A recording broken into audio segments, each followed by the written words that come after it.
అందరికీ నమస్కారం. ఇటీవల పలాసలో శ్రీ వెంకటేశ్వర స్వామి దేవాలయం దగ్గర జరిగినటువంటి దుర్ఘటనలో సుమారు 9 మంది మరణించటం, మరికొంతమంది క్షతగాత్రులవటం, తీవ్రమైనటువంటి గాయాలు కూడా జరిగాయి. ఇది అందరి మనసులను కలిచివేసినటువంటి విషయం. చాలా దురదృష్టకరమైనటువంటి సంఘటన.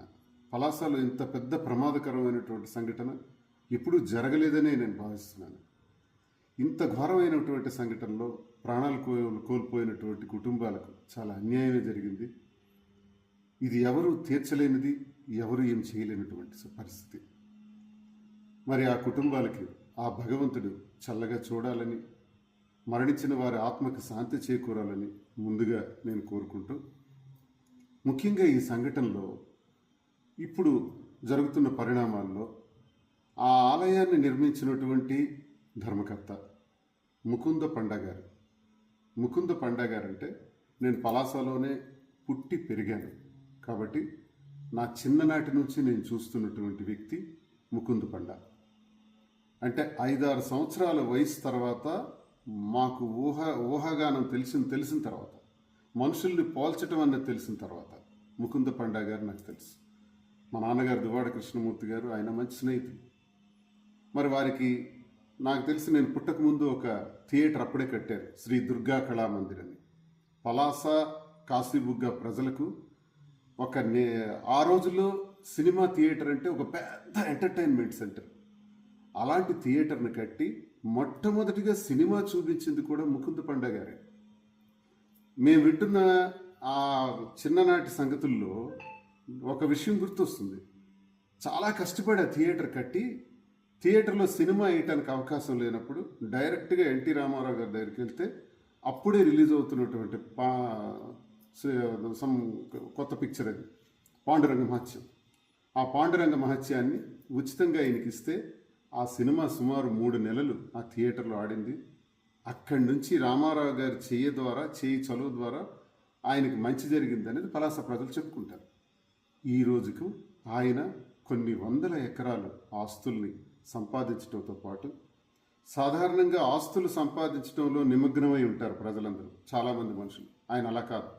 సంపాదించిన ఆస్తిలో గొప్ప పనులు చేయటం, దానాలు, ధర్మాలు ఎన్ని చేశారో లెక్కలేనటువంటి జీవితం.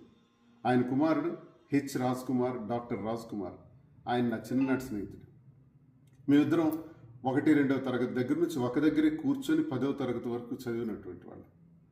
పలాస కాశీబుగ్గ ఈ జిల్లా ప్రజలకి డాక్టర్ రాజ్ కుమార్ చేసిన సేవలు ఎనలేనివి.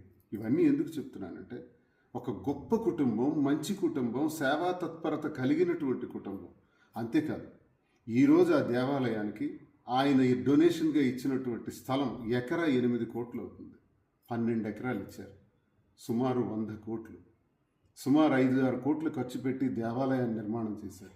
ఆ దేవాలయం శాశ్వతంగా ఏ ఇబ్బందులు రాకుండా 6 కోట్ల రూపాయలు దేవాలయం పేరుతో డిపాజిట్ చేశారు.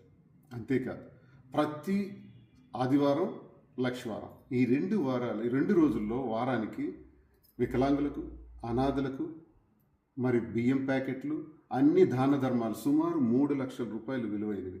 అంటే నెలకు 12 లక్షల రూపాయలు. ఇవన్నీ ఆయన చేస్తున్నారు. ఆయన వయసు 94 సంవత్సరాలు. ఆయనకు వచ్చిన ఆదాయంతో ఆయన ఈ రోజుకు కూడా ఆయన సంపాదిస్తాడు ఆ పంట పొలాల మీద. ఆ వచ్చిన ఆదాయంతోనే ఈ ఆలయం నిర్మాణం చేసి ఆ వెంకటేశ్వర స్వామి వారి ఆ ఆలయాన్ని ప్రజలకు అంకితం చేశారు. తిరుపతి వెళ్ళలేని వాళ్ళు ఇదే ఒక దివ్యక్షేత్రంగా భావించి వేలాది మంది ప్రజలు వెళ్ళటం, దర్శనం చేసుకోవటం మొదలుపెట్టారు. ఏకాదశి రోజు చాలామంది వెళ్ళారు. జరిగిన ప్రమాదం దురదృష్టకరం. దీనిపైన ప్రభుత్వమే బాధ్యత వహించాలి. అధికారులది ఎండోమెంట్ది కాదు, పోలీసు వారు మాకు ఇన్ఫర్మేషన్ లేదు అనటం కూడా కరెక్ట్ కాదు. ఎందుకంటే ఒక ప్రాంతంలో జనం ఎక్కువగా గుమిగూడారు అంటే, అది సినిమా హాల్ అయినా, కాలేజీ అయినా, లేదా ఒక మార్కెట్ అయినా, ఒక దేవాలయం అయినా, ఏదైనా ఒక గ్రౌండ్ అయినా, ప్లే గ్రౌండ్ అయినా సరే, ఇమీడియట్గా అలర్ట్ అవ్వాల్సింది tahsildar. Is the mandal magistrate. RDO, collector, sub inspector, SP, పోలీసులందరూ, వీళ్ళందరూ అది దేవాలయానికి సంబంధించింది కాబట్టి ఎండోమెంట్ టీమ్ మొత్తం ఇన్వాల్వ్ అయ్యి అక్కడ ఏం జరుగుతుంది, రద్దీ ఎక్కువ ఉంది, అక్కడ ఎలా చేయాలి, ఆ దర్శనాలు ఎలా చేయించాలి అన్నది ఒక ప్రణాళిక ఉండాలి. 95 సంవత్సరాల్లో ఆయన మాకు చెప్పలేదు, ఇది మా ఆలయం కాదు, ఇది ఎండోమెంట్ ఆలయం అని తప్పించుకునే మాట్లాడటం ప్రభుత్వానికి తగదు. ప్రభుత్వంలో బాధ్యత వహిస్తున్నటువంటి అధికారులు, స్థానిక నాయకత్వాలు ఇలా చేతులు దులుపుకోవడం కరెక్ట్ కాదని నేను తెలియజేస్తూ, ఇది ఘోర తప్పిదం, ఇది ప్రభుత్వ వైఫల్యం. మన వైఫల్యం కింద మనం భావించాలి తప్ప ఈ సందర్భంగా 95, ఇప్పుడు నేను ఈ విషయాలన్నీ ఎందుకు తెలియజేస్తున్నానంటే 95 సంవత్సరాల వృద్ధుడు, నాకు తెలిసి శ్రీకాకుళంలో ఎవరున్నారు, పోనీ ఉత్తరాంధ్రలో ఎవరున్నారు, పోనీ ఇంత ధైర్యంగా, ఇంత బలంగా, ఇంత జ్ఞాపక శక్తితో, ఇంత కనుదృష్టితో ఈ రోజుకి ట్రాక్టర్ మీద తిరుగుతారు ఆయన ల్యాండ్ అంతా కూడా. అంత శక్తివంతుడైనటువంటి మనిషి, అంత దాతృత్వం కలిగినటువంటి ముకుంద పండాలు ఉన్నారా? ఈరోజు ముకుంద పండా గారి మీద కేసు కడుతున్నారట. ముకుంద పండా గారికి ఇంటికి గృహ నిర్బంధం చేశారట. మరి పోలీసులు చుట్టూ ఉంటున్నారు. ఆయన గుడిలోకి వెళ్ళొద్దు, ఆయన భోజనం చేయడు. మంత్రి గారు వస్తారు, గుడికి వెళ్ళొద్దు అంటున్నారట. ఆయన గుడికి ఆయన వెళ్ళటానికి తప్పేమైంది? మంత్రి గారు రాని, ఆయన వెంకటేశ్వర స్వామిని చూసుకుని వచ్చి భోజనం చేస్తాడు. ఆయన అది కూడా అవకాశం లేకుండా ఇబ్బంది పెడుతున్నారు. ఇది కరెక్ట్ కాదని నేను పోలీస్ శాఖ వారికి, సంబంధిత అధికారులందరికీ కూడా నేను క్లారిటీగా తెలియజేస్తున్నాను.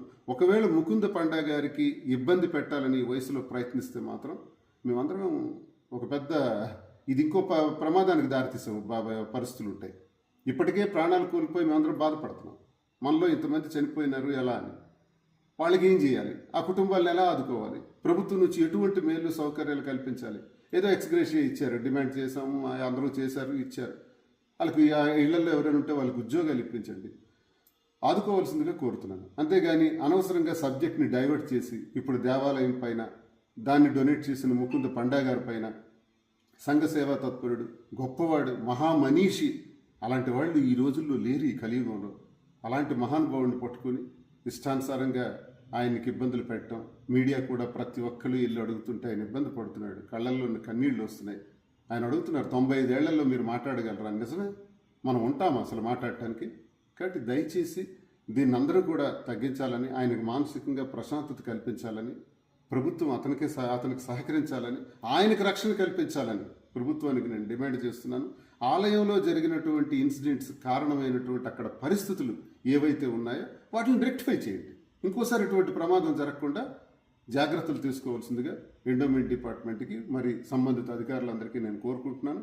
ఇక్కడి నుంచి దయచేసి ముకుంద పండా గారి జోలికి ఎవరు వెళ్ళొద్దని నేను వినయపూర్వకంగా కోరుకుంటున్నాను. మహామనిషి, ఆయన్ని పాదాలకు నమస్కరించుకొని ఆ వెంకటేశ్వర స్వామిని దర్శించుకునే భాగ్యాన్ని పొందాలి తప్ప ఆయనకి ఇబ్బంది పెట్టడం కరెక్ట్ కాదనేది నా ఆవేదన ద్వారా నేను తెలియజేస్తున్నాను. నమస్కారం.